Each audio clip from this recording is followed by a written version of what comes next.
కర్ణాటక వచ్చేసాం స్నేహితులారా. ఇక్కడ బస్ స్టాండ్ ఆవరణం ఇది. ఇక్కడి నుంచి చాలా దగ్గర స్వామివారి గుడి. మనం ఇలా నడుచుకుంటూ వెళ్ళిపోవచ్చు. ఏం ఆటో కూడా అవసరం లేదు, చాలా దగ్గర గుడి అయితే. ఇక్కడ వచ్చేసి మనకి చరిత్ర ఏమిటంటే 400 సంవత్సరాల క్రితం నాటి మాట. పావగడ్డ ప్రాంతాన్ని పాలేగాళ్ళు స్థానిక రాజులు పాలిస్తున్న కాలం అది. ఒకసారి ఆ ప్రాంతంలో ఊహించని విధంగా ఘోరమైన కరువు వచ్చింది. ఏళ్ల తరబడి వర్షాలు లేవు, చెరువులు ఎండిపోయాయి, భూమిలో నెర్రెళ్ళు బారాయి. తాగడానికి చుక్క నీరు లేక, తినడానికి తిండి లేక ప్రజలు పశువులు విలవిడలాడిపోయాయి. ఆ ఊరంతా శ్మశానాన్ని తలపించింది. ఆ సమయంలో గ్రామ పెద్దలు పాలకులు కలిసి ఒక ఊరిని కాపాడుకోవడానికి ఒకే ఒక్క మార్గం దైవ ప్రార్థన అని నమ్మారు. ప్రకృతిని చల్లబరిసే శక్తులలో శీతలాదేవి, ఉష్ణాన్ని హరించి చల్లదనాన్ని ఇచ్చే తల్లి.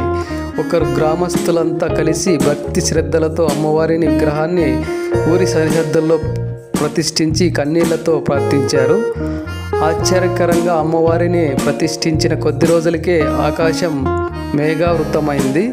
పావుగడ్డ వ్యాప్తంగా కుంభవృష్టిగా వర్షాలు కురిశాయి. ఎండిపోయిన బావులు, చెరువులు నీటితో కలకలలాడాయి. కరువు తీరి గ్రామం మళ్ళీ పచ్చదనంతో నిండిపోయింది. ఆ తల్లి చల్లని చూపే వల్లే తమ కష్టాలు తీరాయని భక్తులు ఆమెను గ్రామ దేవతగా కొలవడం ప్రారంభించారు.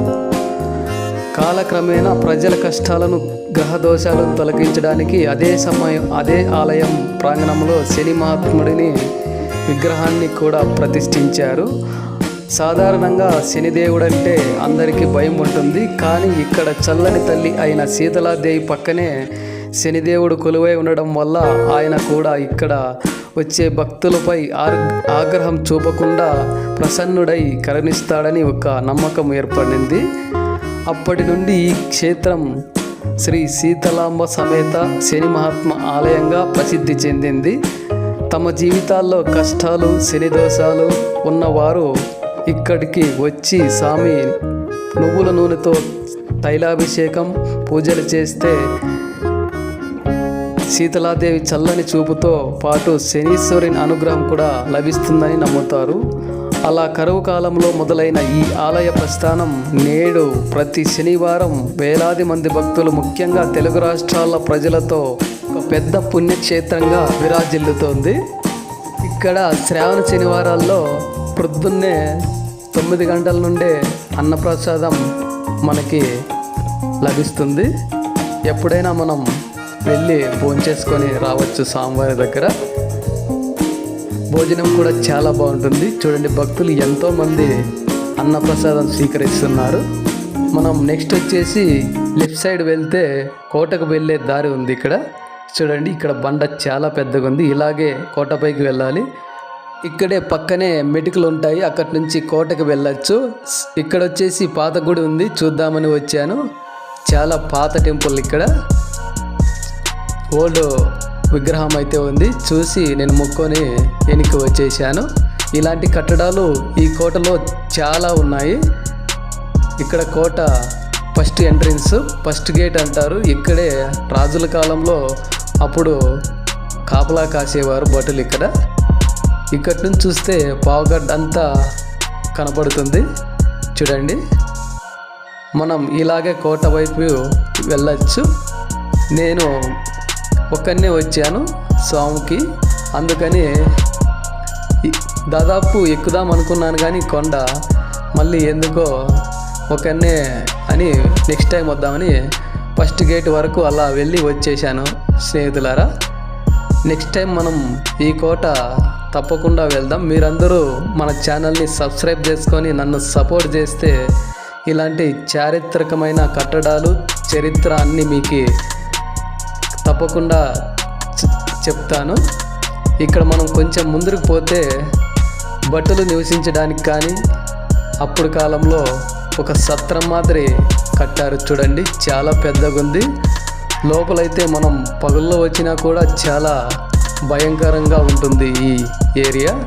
ఎందుకంటే ఇక్కడైతే కింద టౌనే ఉన్నా ఎవరూ లేరు. ఇక్కడ నేను ఒక్కనే వచ్చాను. అందుకని మనం దాదాపు ఎక్కుదాం అనుకున్నాం, కానీ ఎందుకో మళ్ళీ వెనక్కి రివర్స్ వచ్చేసాము. చూడండి ఫ్రెండ్స్, చాలామంది ఇక్కడ ఉండటానికి ఈ సత్రం మాదిరి కట్టించారు అప్పట్లో. కోట అయితే చాలా బాగా కనపడుతుంది కింద నుంచే. కట్టడాలు కానీ ఆ చారిత్రకమైన విషయాలు తెలుసుకోవడానికి మనకి ఇక్కడైతే ఈ కోటే చాలా బాగా మనకి కనిపిస్తుంది. ఇక్కడ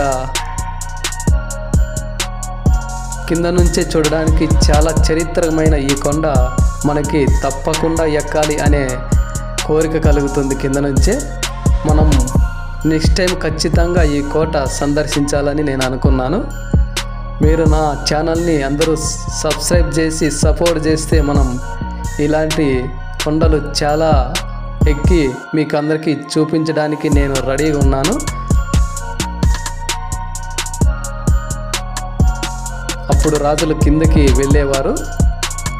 ఇలా మనం నడుచుకోవడానికే ఇప్పుడు చాలా ఇబ్బంది పడుతుంటే, ఆ కాలంలో ఇంతింత పెద్ద రాళ్ళు, ఇంతింత కట్టడాలు ఆ కాలంలో ఎలా కట్టారో మనకి చాలా గ్రేట్. అప్పుడు వాళ్ళు చూడండి ఎంత పెద్ద రాయి ఒక్కొక్కటి.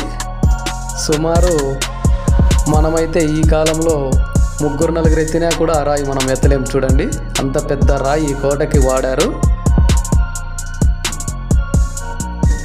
దయచేసి మన ఛానల్ని అందరూ సబ్స్క్రైబ్ చేయండి స్నేహితులారా. మరొక మంచి వీడియోతో మళ్ళీ కలుద్దాం. బాయ్ స్నేహితులారా.